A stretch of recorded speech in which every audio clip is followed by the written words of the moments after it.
Enumeration form പൂരിപ്പിക്കുവാനായി ആരംഭിക്കാം. അതിനായി ഈ വെബ്സൈറ്റിലെ തന്നെ ഫിൽ എനിമറേഷൻ ഫോം എന്നത് ക്ലിക്ക് ചെയ്യുക. നിങ്ങളുടെ സംസ്ഥാനം തിരഞ്ഞെടുക്കുക. അതിനുശേഷം നിങ്ങളുടെ നിലവിലെ എപ്പിക് നമ്പർ അഥവാ വോട്ടർ ID നമ്പർ കൃത്യമായി ടൈപ്പ് ചെയ്ത് സെർച്ച് ബട്ടൺ അമർത്തുക. തുടർന്ന് നിങ്ങളുടെ ഫോട്ടോയും വിവരങ്ങളുമുള്ള എനിമറേഷൻ ഫോം ലഭിക്കും. നിങ്ങളുടെ നിലവിലെ വിവരങ്ങളെല്ലാം ആദ്യം പ്രിന്റ് ചെയ്തു വെച്ചിട്ടുണ്ടാകും. അതെല്ലാം വായിച്ചു നോക്കുക. അതിനുശേഷം വോട്ടർ IDയുമായി ലിങ്ക് ചെയ്തിട്ടുള്ള നിങ്ങളുടെ മൊബൈൽ നമ്പർ നൽകി സെൻഡ് OTP ക്ലിക്ക് ചെയ്യുക. തുടർന്ന് ഫോറം തിരഞ്ഞെടുക്കുവാനുള്ള 3 ഓപ്ഷനുകൾ കാണിക്കും. 1. നിങ്ങളുടെ പേര് 2002 SIR ഉണ്ടെങ്കിൽ. 2. നിങ്ങളുടെ പിതാവിന്റെയോ മാതാവിന്റെയോ പേര് 2002 SIR ഉണ്ടെങ്കിൽ. 3. നിങ്ങളുടെയും നിങ്ങളുമായി രക്തബന്ധം ഉള്ള ആരുടെയും പേര് 2002 SIR ഇല്ലെങ്കിൽ. ഇതിൽ നിങ്ങൾക്ക് ബാധകമായ ഓപ്ഷൻ തിരഞ്ഞെടുക്കുക. തുടർന്ന് നിങ്ങൾക്കുള്ള ഫോം ഓപ്പൺ ആയി വരും. ഈ വിൻഡോയിൽ നിങ്ങൾക്ക് ഫോട്ടോ അപ്ലോഡ് ചെയ്യാനുള്ള ഓപ്ഷൻ ഉണ്ട്. എന്നാൽ അത് മാൻഡേറ്ററി അല്ല.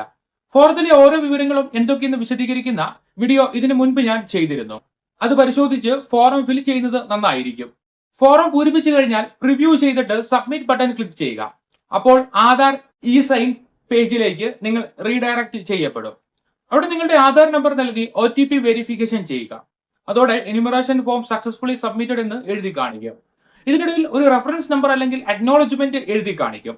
അതിന്റെ സ്ക്രീൻഷോട്ട് എടുത്ത് വയ്ക്കുകയോ നമ്പർ എഴുതി വയ്ക്കുകയോ ചെയ്യണം.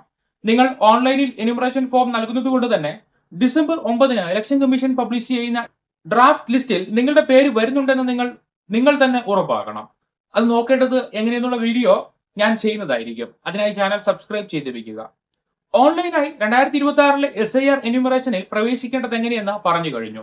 ഇനി നിങ്ങളുടെ മുൻപിൽ ഒട്ടും സമയമില്ല. വേഗം തന്നെ നിങ്ങൾ അത് ചെയ്യേണ്ടതായുണ്ട്. അവസാന തീയതിയായ ഡിസംബർ 4 കാത്തിരിക്കരുത്. ഓൺലൈനായി ഫോറം ഫിൽ ചെയ്യാനായി ഞാൻ നിർദ്ദേശിക്കുന്നത് ഫോറം യാതൊരു തരത്തിലും കിട്ടാത്തവർക്കും വിദേശത്ത് ഉള്ളവർക്കുമാണ്. എന്നാൽ ഓൺലൈനായി ഫോറം നൽകുന്നതിന് പല പ്രായോഗിക തടസ്സങ്ങളും ഉണ്ടാകാൻ സാധ്യതയുണ്ട്. 1.